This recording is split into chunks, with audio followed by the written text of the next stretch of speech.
ये कहानी है निशा और आरव की। आरव निशा को 5 साल से डेट कर रहा था।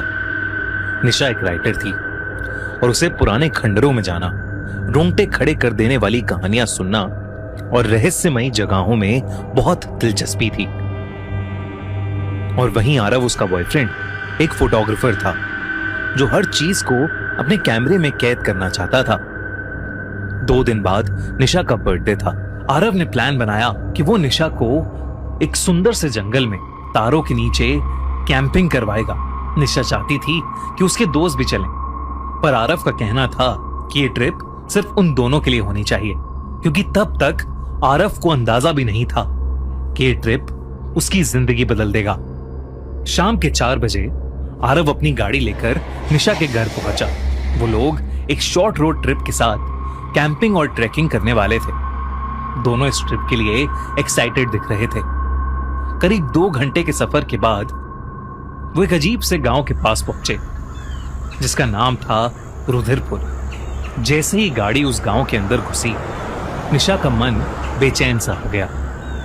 शाम के सिर्फ 6 बज रहे थे, पर ऐसा लग रहा था कि मानो गांव में कोई रहता ही नहीं है। शाम भी कुछ ही पलों में ढल गई और उस पूरे गांव में अंधेरा छा गया।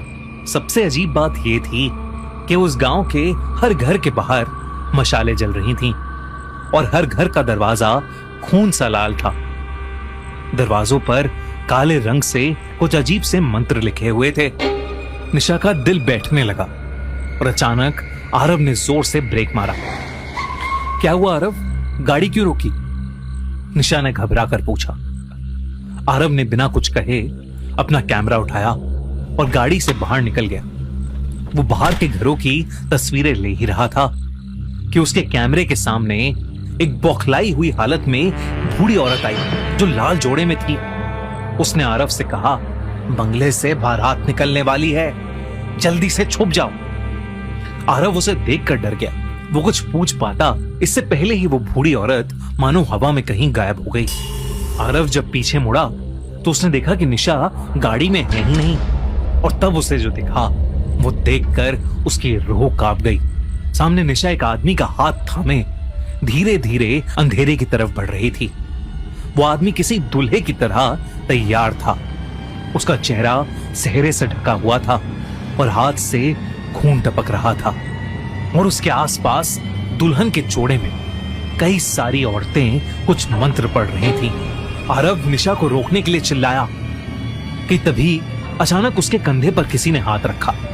जब वो पीछे मुड़ा, निशा खड़ी थी। वो बिल्कुल नॉर्मल दिख रही थी। उसने हांफते हुए आरव की हालत देखकर उससे पूछा कि उसे क्या हुआ है। आरव का शरीर पसीने से तरबतर था। उसके मुंह से आवाज ही नहीं निकल रही थी। उसने फिर से उस जगह देखा तो वहां कोई दुल्हा या दुल्हन नहीं थे।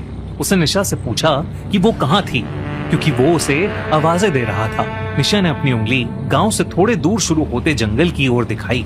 महीना हॉरर की अमेजिंग फिल्म्स का महीना है, तो इस वीडियो में आगे बढ़ने से पहले मैं आपको 4 ऐसी इंटरेस्टिंग हॉरर फिल्म्स के बारे में बताना चाहता हूं जो आपको बिल्कुल भी मिस नहीं करनी चाहिए। रेडी और नॉट 2, हियर आई कम। ये ग्रेस की कहानी है जो शादी के बाद एक ऐसे गेम में फंस जाती है जो वो कभी खेलना नहीं चाहती थी, क्योंकि दांव पर उसकी और उसकी बहन की जान है। भूत बंगला एक पुरानी हवेली की कहानी जिसमें रहने कई सालों बाद कुछ लोग आते हैं, लेकिन उनके आते ही उनके साथ कुछ ऐसा शुरू हो जाता है जो उन सबकी सोच और समझ से परे है। ली क्रॉनिन्स द ममी, एक बच्ची केटी जो 8 साल पहले गायब हुई थी, अचानक से वापस आ जाती है, पर इस बार वो इंसान नहीं बल्कि कुछ बहुत भयानक बन के लौटती है। और हुक्म, एक हॉरर राइटर अपने पेरेंट्स की एशेज लेकर आयरलैंड के एक होटल जाता है, पर वो इस बात से अनजान है कि वहां कुछ बहुत डरावना छुपा बैठा है। ये सारी फिल्म्स आप सभी हॉरर लवर्स को बहुत पसंद आएंगी, और इसी हॉरर के पैशन को सेलिब्रेट करने के लिए पीवीआर आइनॉक्स लेकर आया है सीजन ऑफ स्क्रीम्स। ये चारों फिल्म्स इसी सेलिब्रेशन का डरावना लाइनअप है।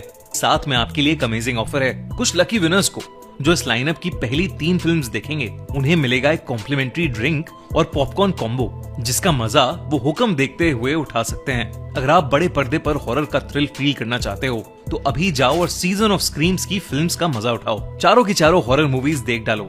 जल्दी से जाओ, पीवीआर आइनॉक्स की ऐप या वेबसाइट पर अपने टिकट्स बुक कराओ।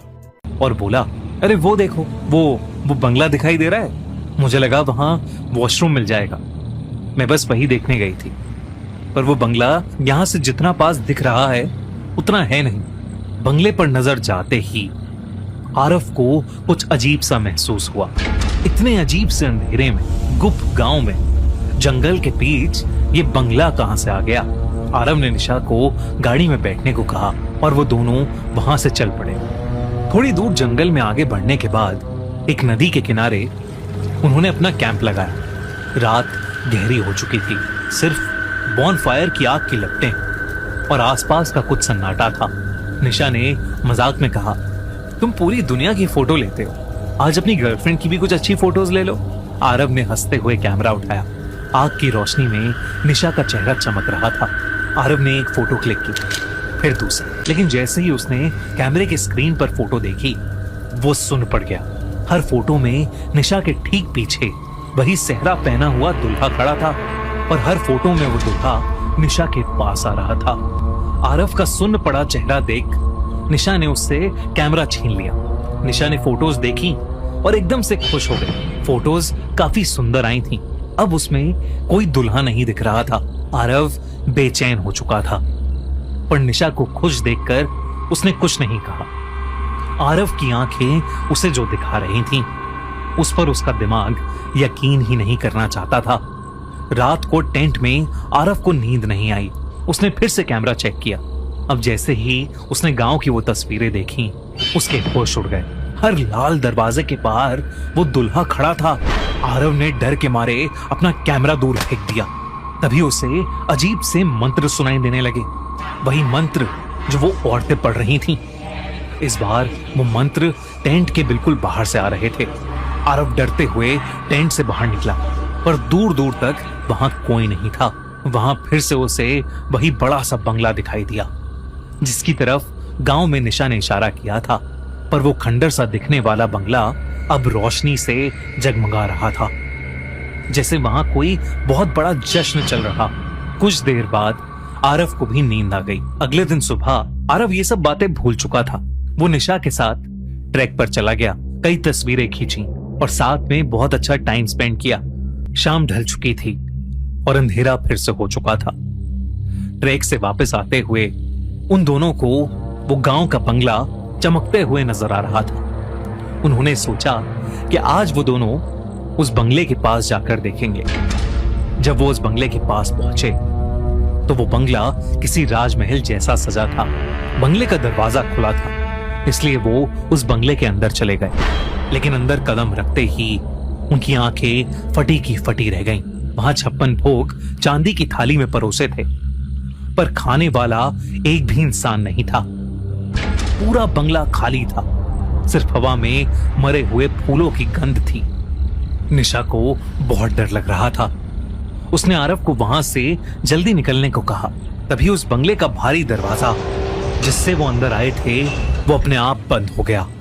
ऊपर की सीढ़ियों से आरव को वो मंत्र फिर से सुनाई देने लगे और तभी वही दुल्हा बना आदमी, जिसके हाथ में एक सूखी हुई वरमाला थी, नीचे उतरने लगा। आरव ने निशा को लेके भागने की कोशिश की, पर उसके पैर जैसे जमीन में धंस गए थे। आरव ने देखा कि निशा की आंखें सफेद हो चुकी हैं। वो किसी कठपुतली की तरह उस दूल्हे की तरफ बढ़ रही है। आरव की आंखों के सामने उस दूल्हे ने निशा को वरमाला पहनाई। आरव ये सब रोकना चाहता था और जैसे ही वो उस दूल्हे के पास गया, उसे उस दूल्हे का भयानक अधमरा चेहरा दिखा। उस दूल्हे ने आरव का गला पकड़ा और उसे एक बहुत जोर का धक्का दिया, जिससे वो पीछे जाकर गिर गया। और फिर उस दूल्हे ने निशा के साथ फेरे पूरे किए। आरव समझ चुका था कि वो दूल्हा कोई इंसान नहीं, बल्कि शायद एक आत्मा है। जैसे ही फेरे पूरे हुए, एक मायूस कर देने वाले अंधेरे में एक दर्द भरी चीख के साथ वो सजावट, वो दूल्हा और निशा सब धुएं की तरह कहीं गायब हो गए।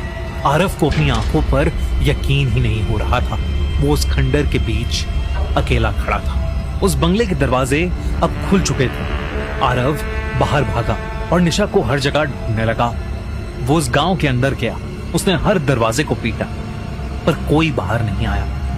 कुछ देर बाद उसे एक पेड़ के नीचे एक लाल साड़ी पहने बूढ़ी औरत दिखी। वो वही औरत थी जो एक दिन पहले उसके कैमरे के सामने आई थी।